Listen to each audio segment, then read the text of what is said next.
Good morning student. आज हम class 7th भूगोल का पाठ पहला पर्यावरण का अभ्यास कार्य करेंगे। यह अभ्यास कार्य आपकी पाठ्य पुस्तक से है। तो चलिए शुरू करते हैं प्रश्न उत्तर का अभ्यास कार्य। प्रश्न पहला, निम्न प्रश्नों के उत्तर दीजिए। क, पारितंत्र क्या है? इसका सही उत्तर है वह तंत्र जिसमें समस्त जीवधारी आपस में एक दूसरे के साथ तथा पर्यावरण के उन भौतिक एवं रासायनिक कारकों के साथ परस्पर क्रिया करते हैं जिसमें वे निवास करते हैं, पारितंत्र कहलाता है।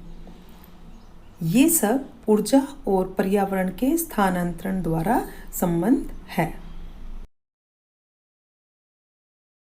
प्रश्न ख, प्राकृतिक पर्यावरण से आप क्या समझते हैं? और इसका सही उत्तर है भूमि, जल, वायु, पेड़ पौधे एवं जीव जंतु मिलकर प्राकृतिक पर्यावरण बनाते हैं।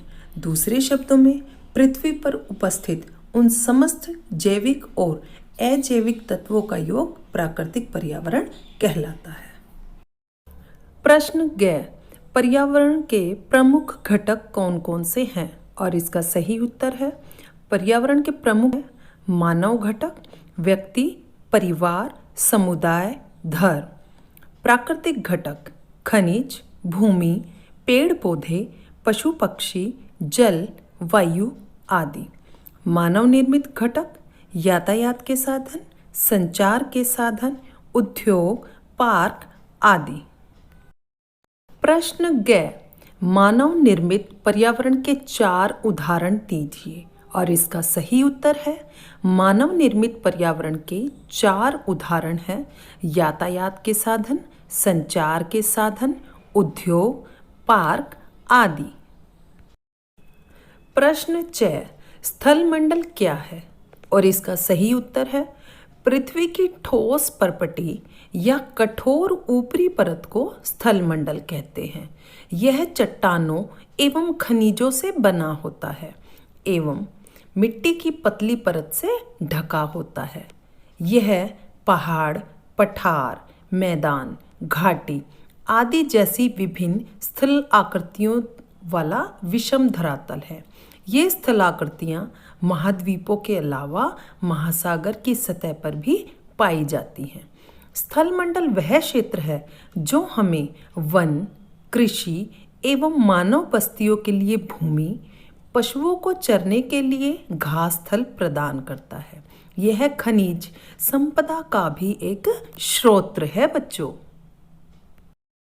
प्रश्न 6, जीवीय पर्यावरण के 2 प्रमुख घटक क्या हैं? और इसका सही उत्तर है जीवीय पर्यावरण के 2 घटक हैं। पहला पेड़ पौधे, दूसरा पशु पक्षी। प्रश्न ज, जैवमंडल क्या है? और इसका सही उत्तर है पादप एवं जीव जंतु मिलकर सजीव संसार का निर्माण करते हैं जिसे जीवमंडल कहते हैं। यह पृथ्वी का वह संकीर्ण क्षेत्र है जहाँ स्थल, जल एवं वायु मिलकर जीवन को संभव बनाते हैं। प्रश्न 2 है सही उत्तर चिन्हित कीजिए, यानी आपको इन ऑप्शन में से सही उत्तर छांटना है। प्रश्न क, इनमें से कौन सा प्राकृतिक पारितंत्र नहीं है? ऑप्शन है मरुस्थल, ताल, वन। और इसका सही जवाब है ताल। ताल प्राकृतिक पारितंत्र नहीं है। प्रश्न ख, इनमें से कौन सा मानवीय पर्यावरण का घटक नहीं है? इसके ऑप्शन है पहला स्थल, दूसरा धर्म, तीसरा समुदाय। और इसका सही ऑप्शन है पहला स्थल। स्थल मानवीय पर्यावरण का घटक नहीं है। प्रश्न ग, इनमें से कौन सा मानव निर्मित पर्यावरण है? ऑप्शन है पहला पहाड़, दूसरा समुद्र, तीसरा सड़क। और इसका सही उत्तर है पहला सड़क। सड़क मानव निर्मित पर्यावरण है। प्रश्न घ, इनमें से कौन सा पर्यावरण के लिए खतरा है? और इसके ऑप्शन है पहला पादप वृद्धि, दूसरा जनसंख्या वृद्धि, तीसरा फसल वृद्धि। और इसका सही उत्तर है ऑप्शन दूसरा, जनसंख्या वृद्धि। जनसंख्या वृद्धि होने से बच्चों हमारे पर्यावरण को खतरा है।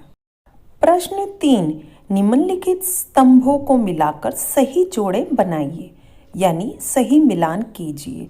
और ऑप्शन है क जैवमंडल, ख वायुमंडल, ग जलमंडल और ख पर्यावरण। इसके लिए ऑप्शन दिए हुए हैं। पहला, पृथ्वी को घेरने वाली वायु की चादर। दूसरा, जलीय क्षेत्र। तीसरा, हमारे आसपास का क्षेत्र।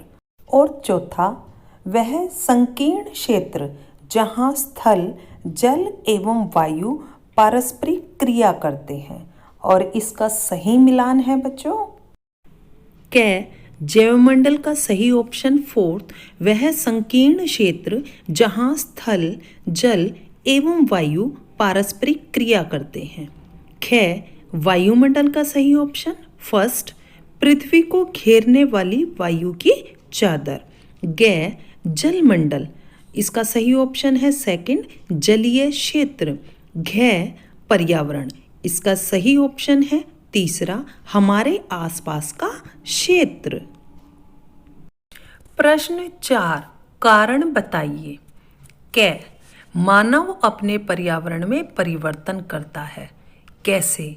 इसका सही कारण है उत्तर, मानव अपने पर्यावरण के साथ पारस्परिक क्रिया करता है और उसमें अपनी आवश्यकता के अनुसार परिवर्तन करता है।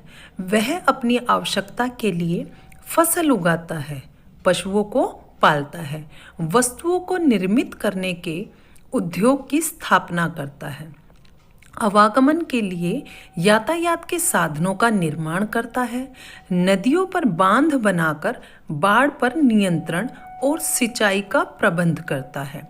ये सभी मनुष्य को पर्यावरण से प्राप्त नहीं होता, बल्कि वह पर्यावरण में बदलाव करके प्राप्त करता है। प्रश्न ख पौधे एवं जीव जंतु एक दूसरे पर आश्रित हैं, कारण बताओ।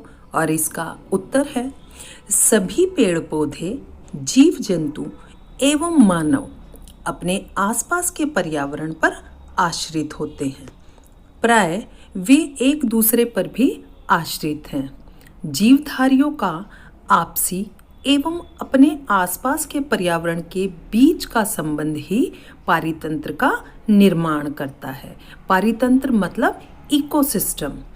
अधिक वर्षा वाले वन, घास स्थल, रेगिस्तान, पर्वत, झील, नदी, महासागर एवं छोटे से ताल का भी एक पारितंत्र हो सकता है। इसलिए ये सभी एक दूसरे पर आश्रित होते हैं बच्चों। और अभ्यास का अंतिम प्रश्न गतिविधि से संबंधित है। प्रश्न 5, क्रियाकलाप एक आदर्श पर्यावरण की कल्पना कीजिए जिसमें आप रहना चाहेंगे। अपने एक आदर्श पर्यावरण का चित्र बनाइए। यहाँ आपको एक आदर्श पर्यावरण का चित्र बनाना है। उत्तर आदर्श पर्यावरण का एक चित्र। आप भी इसी प्रकार आदर्श पर्यावरण का चित्र बनाएंगे। तो प्यारे बच्चों, ये पूरा अभ्यास कार्य आप अपनी भूगोल की नोटबुक में नोट करेंगे और अपनी अध्यापिका से चेक कराएंगे। आज के लिए इतना ही। अगली वीडियो में फिर मिलेंगे। सभी एजुकेशनल वीडियोस के लिए चैनल को लाइक और सब्सक्राइब ज़रूर करें।